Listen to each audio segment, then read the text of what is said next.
কল্পনা করুন, আজ থেকে 50 বছর পরের পৃথিবী।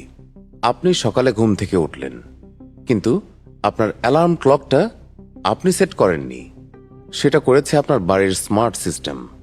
সে ঠিক করেছে আজ আপনার শরীরের জন্য কতটা ঘুম দরকার। আপনি ব্রেকফাস্টে কি খাবেন সেটাও ঠিক করে দিচ্ছে আপনার ফ্রিজ। এমনকি আপনি কার সাথে প্রেম করবেন বা কাকে বিয়ে করবেন সেই সিদ্ধান্তও নিচ্ছে একটি অ্যালগোরিদম। শুনতে খুব রিল্যাক্সিং মনে হচ্ছে, তাই না? কিন্তু যদি এমন হয় যে একদিন এই মেশিন সিদ্ধান্ত নিল যে আপনি বা মানবজাতি এই পৃথিবীর জন্য আর প্রয়োজনীয় নন। হলিউডের মুভি আমাদেরকে শিখিয়েছে যে একদিন রোবটরা বন্দুক হাতে রাস্তায় নামবে এবং মানুষকে বন্দী করবে। কিন্তু গবেষণা বলছে ভয়ের কারণ বন্দুকধারী রোবট নয়, ভয়ের কারণ হল সুপার ইন্টেলিজেন্স। আজ আমরা বিজ্ঞানের লেন্স দিয়ে দেখব কৃত্রিম বুদ্ধিমত্তা বা এআই কি সত্যিই আমাদের কি নিয়ন্ত্রণ করবে, নাকি আমরাই থাকব চালকের আসনে। চলুন আমরা ডুব দেব ভবিষ্যতের সবচেয়ে বড় প্রশ্নের গভীরে। মানুষের ইতিহাস আসলে বুদ্ধিমত্তার ইতিহাস।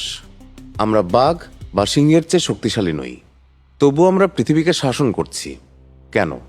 কারণ আমাদের বুদ্ধি বা ইন্টেলিজেন্স আছে। আমরা দলবদ্ধভাবে কাজ করতে পারি এবং ভবিষ্যৎ পরিকল্পনা করতে পারি। বিজ্ঞানী ইউভাল নোয়া হারারি যেমনটা বলেছেন, যে প্রজাতি তথ্য বা ডাটা নিয়ন্ত্রণ করে তারাই ভবিষ্যৎ নিয়ন্ত্রণ করে। এতদিন এই বুদ্ধিমত্তা শুধুই কার্বন বেসড প্রাণী অর্থাৎ মানুষের ব্রেইনে ছিল, কিন্তু এখন আমরা সিলিকন চিপের মাধ্যমে বুদ্ধিমত্তা তৈরি করছি।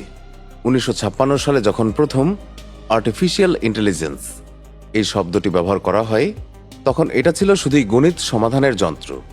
আর আজ এআই ছবি আঁকছে, কবিতা লিখছে, এমনকি মানুষের চেয়ে ভালো রোগ নির্ণয় করছে। প্রশ্ন হলো, এই গ্রাফটা কত দূর যাবে? বিজ্ঞানীরা একে 3টে ভাগে ভাগ করেছেন: ANI, narrow AI, AGI, general AI এবং এএসআই, সুপার এআই। আমরা এখন প্রথম ধাপে আছি, কিন্তু দ্বিতীয় ধাপে পৌঁছাতে খুব বেশি দেরি নেই। বর্তমানে আমরা যেই এআই ব্যবহার করি তা হলো ন্যারো এআই, অর্থাৎ এটি একটি নির্দিষ্ট কাজে খুব দক্ষ। যেমন আপনার ফোনের ক্যালকুলেটর আপনার চেয়ে দ্রুত অঙ্ক করতে পারে, কিন্তু তাকে যদি বলা হয় একটি জোকস বলতে, সে পারবে না, যদি না তাকে ওইভাবে প্রোগ্রাম করা হয়। কিন্তু জেনারেটিভ এআই বা চ্যাট জিপিটির মতো মডেলগুলো আসার পর এই ধারণা পাল্টাচ্ছে। গবেষণা বলছে এআই এর উন্নতির গতি লিনিয়ার বা সরল রৈখিক নয়, এটি এক্সপোনেনশিয়াল, অর্থাৎ আজ যা 1 গুণ কাল তা দ্বিগুণ এবং পরশু তা 4 গুণ শক্তিশালী হচ্ছে। ওপেন এআই বা গুগলের ল্যাবে এমন সব মডেল তৈরি হচ্ছে যা কোডিং করতে পারে, নিজেই নিজেকে উন্নত করতে পারে। আর এখানে গবেষকদের কপালে চিন্তার ভাঁজ পড়ছে। যখন একটি মেশিন নিজেই নিজের কোড লিখে নিজেকে আরো স্মার্ট করে তুলবে, তখন কি মানুষ তার গতির সাথে পাল্লা দিতে পারবে? একেই বলা হয় ইন্টেলিজেন্স এক্সপ্লোশন। অক্সফোর্ড ইউনিভার্সিটির দার্শনিক নিক বস্ট্রম একটি বিখ্যাত উদাহরণ দিয়েছেন, যার নাম হচ্ছে পেপার ক্লিপ ম্যাক্সিমাইজার। ধরুন আপনি একটি সুপার ইন্টেলিজেন্ট এআই তৈরি করলেন এবং তাকে একটাই কমান্ড দিলেন, যত বেশি সম্ভব পেপার ক্লিপ তৈরি করো। শুনতে খুব নিরীহ মনে হচ্ছে, তাই না? কিন্তু সেই এআই যদি মানুষের চেয়ে 1000 গুণ বেশি বুদ্ধিমান হয়, সে হয়তো ভাববে মানুষের শরীর তো অনেকগুলো পরমাণু দিয়ে তৈরি, যা দিয়ে পেপার ক্লিপ বানানো সম্ভব। সে তখন পুরো পৃথিবীকে এবং মানুষকে ধ্বংস করে শুধুই পেপার ক্লিপ বানাতে শুরু করবে। এখানে এআই মানুষের প্রতি ঘৃণা বা রাগ থেকে এটা করছে না, সে শুধুই তার লক্ষ্য পূরণ করছে।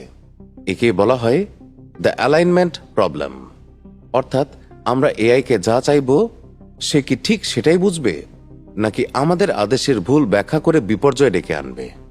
সবচেয়ে ভয়ের ব্যাপার হলো আধুনিক ডিপ লার্নিং বা নিউরাল নেটওয়ার্কগুলো কিভাবে কাজ করে তা অনেক সময় এর নির্মাতারা পুরোপুরি জানেন না। একে বলা হয় ব্ল্যাক বক্স প্রবলেম। আমরা ইনপুট দিই এবং আউটপুট পাই, কিন্তু মাঝখানের প্রসেসিং স্তরে ঠিক কি ঘটছে, কিভাবে সে সিদ্ধান্ত নিচ্ছে, তা আমাদের কাছে পুরোটাই রহস্য।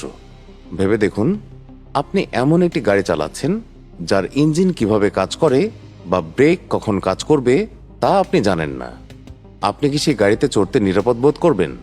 আমরা কিন্তু এখন সেই গাড়িতে বসে আছি। যদি ভবিষ্যতে কোনো এআই ভুল সিদ্ধান্ত নেয়, আমরা হয়তো বুঝতেই পারবো না কেন সে এটা করলো, আর ততক্ষণে হয়তো অনেক দেরি হয়ে যাবে। আপনারা হয়তো ভাবছেন এআই ভবিষ্যতে আমাদের নিয়ন্ত্রণ করবে, কিন্তু আমি যদি বলি এআই এখনই আমাদের নিয়ন্ত্রণ করছে, বিশ্বাস হচ্ছে না?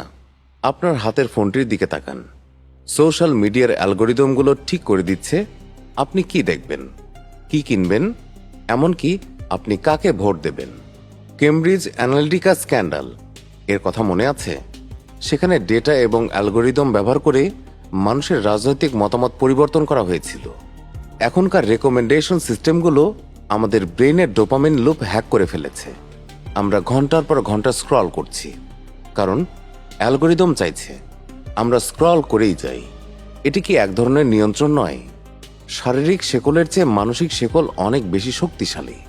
আমরা হয়তো রোবটের গোলাম হইনি, কিন্তু আমরা অ্যালগোরিদমের গোলামে পরিণত হচ্ছি।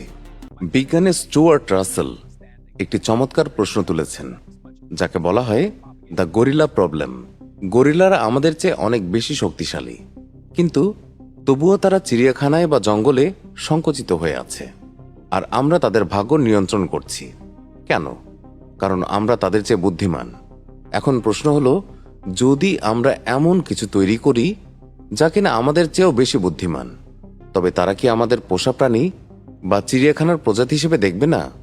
যদি সেই সুপার এআই মনে করে যে পৃথিবীর পরিবেশ রক্ষার জন্য মানুষ নামক প্রজাতিটি ভীষণ ক্ষতিকর, তবে সে কি আমাদের থামিয়ে দেবে না? বিবর্তনের ইতিহাসে দেখা গেছে কম বুদ্ধিমান প্রজাতি কখনোই বেশি বুদ্ধিমান প্রজাতিকে নিয়ন্ত্রণ করতে পারেনি। তবে কি আমরা আমাদের বিলুপ্তির চাবি নিজের হাতেই তৈরি করছি? লিথাল অটোনোমাস ওয়েপন মানুষের হাতে নিয়ন্ত্রণের বাইরে যাওয়ার সবচেয়ে বড় ঝুঁকি হল সামরিক ক্ষেত্রে এআই এর ব্যবহার। বিশ্বজুড়ে দেশগুলো কিলার রোবট বা লিথাল অটোনোমাস ওয়েপন সিস্টেম বা LAWS তৈরি করছে। এই ড্রোন বা মিসাইলগুলো মানুষের অনুমতি ছাড়াই টার্গেট খুঁজে বের করে হামলা করতে সক্ষম। যদি কোনো কারণে এই সিস্টেমগুলো হ্যাকড হয় বা এর কোডে কোনো ভুল হয়ে যায়, তবে মুহূর্তের মধ্যে একটি বন্ধু বা শত্রুর পার্থক্য এটি সহজেই ভুলে যাবে। অথবা একটি সুপার ইন্টেলিজেন্ট এআই যদি মনে করে যুদ্ধ থামানোর একমাত্র উপায় হলো সব মানুষকে নিরস্ত্র করা বা মেরে ফেলা, তখন কি হবে? স্কাইনেট হয়তো মুভির গল্প, কিন্তু এর পেছনের যুক্তিটা খুব একটা অবাস্তব নয়। নিয়ন্ত্রণ মানেই সবসময় মেরে ফেলা নয়। নিয়ন্ত্রণ মানে অর্থনৈতিকভাবে পঙ্গু করে দেওয়াও হতে পারে। গোল্ডম্যান স্যাক্সের একটি রিপোর্ট অনুযায়ী আগামী কয়েক বছরে প্রায় 30 কোটি চাকরি এআই এর কারণে ঝুঁকির মুখে পড়বে। ডাক্তার, ইঞ্জিনিয়ার, উকিল থেকে শুরু করে লেখক সবাই প্রতিযোগিতায় পড়ছে। যখন একটি কোম্পানি দেখবে যে এআই দিয়ে কাজ করালে খরচ কম এবং ভুল হয় না, তখন তারা মানুষকে কেন রাখবে? ইতিহাসবিদ ইউভাল নোয়া হারারি সাবধান করেছেন যে এর ফলে তৈরি হতে পারে একটি বিশাল অপ্রয়োজনীয় শ্রেণী বা ইউজলেস ক্লাস, যারা রাজনৈতিক এবং অর্থনৈতিকভাবে গুরুত্বহীন হয়ে পড়বে। সমাজ তখন দুই ভাগে ভাগ হয়ে যাবে। যাদের হাতে এআই এর মালিকানা আছে এরা হবে অতি ধনী, এবং যারা এআই দ্বারা প্রতিস্থাপিত হয়েছে। এই বৈষম্য কি নিয়ন্ত্রণের চরম রূপ নয়? তাহলে উপায় কি? আমরা কি এআই গবেষণা বন্ধ করে দেব? সেটা সম্ভব নয়, কারণ জিও পলিটিক্যাল বা ভূ রাজনৈতিক কারণে কোনো দেশই পিছিয়ে থাকতে চাইবে না। এলন মাস্কের মতো কিছু ভিশনারি মনে করেন, if you can beat them, join them. অর্থাৎ আমাদেরকেও সাইবর্গ বা আধা রোবট হতে হবে। নিউরালিঙ্কের মতো প্রজেক্টগুলো মানুষের ব্রেইনের সাথে কম্পিউটারকে যুক্ত করার চেষ্টা করছে। এর ফলে আমাদের ব্রেইনের প্রসেসিং ক্ষমতা আরও বাড়বে এবং আমরা এআই এর সাথে পাল্লা দিতে পারবো। এটি শুনতে কল্প বিজ্ঞানের মতো লাগলেও ভবিষ্যতে হয়তো এটিই হবে মানুষের টিকে থাকার একমাত্র উপায়। অন্যদিকে বিশ্বজুড়ে নেতারা এখন এআই রেগুলেশন বা আইন তৈরির কথা ভাবছেন, যেন প্রতিটি শক্তিশালী এআই এর একটি কিল সুইচ থাকে যা বিপদের সময় বন্ধ করা যায়। তা এতক্ষণ তো অনেক ভয়ের কথা বললাম, এবার মুদ্রার উল্টোপিঠটাও দেখা যাক। অনেক এক্সপার্ট বলেন এআই মানুষের নিয়ন্ত্রণের বাইরে কখনোই যাবে না, কারণ এআই এর কোনো বায়োলজিক্যাল ড্রাইভ বা জৈবিক চাহিদা নেই। মানুষের মতো তাদের ক্ষমতা দখলের লোভ, হিংসা বা অহংকার নেই। তারা শুধু একটি টুল বা যন্ত্র। তাছাড়া বুদ্ধিমত্তা এবং কনসাসনেস বা সচেতনতা মোটেই এক জিনিস নয়।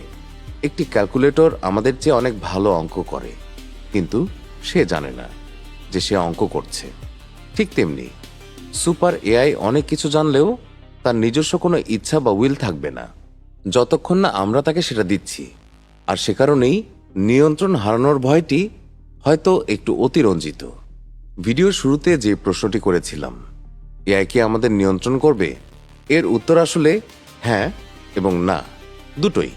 টার্মিনেটর স্টাইলে রোবট আমাদের মারতে আসবে, এটা ঘটার পসিবিলিটি কম, কিন্তু অ্যালগোরিদম দিয়ে আমাদের চিন্তা, অর্থনীতি এবং সমাজকে নিয়ন্ত্রণ করার প্রক্রিয়া অলরেডি শুরু হয়ে গেছে। আগুন যখন আবিষ্কার হয়েছিল, তা দিয়ে মানুষ যেমন রান্না করতে শিখেছিল, তেমনি ঘরবাড়িও পুড়িয়েছিল। এআই হলো আমাদের সময়ের আগুন। এটি আমাদের ক্যান্সার নিরাময় করতে পারে, আবার প্রাইভেসি ধ্বংস করতে পারে।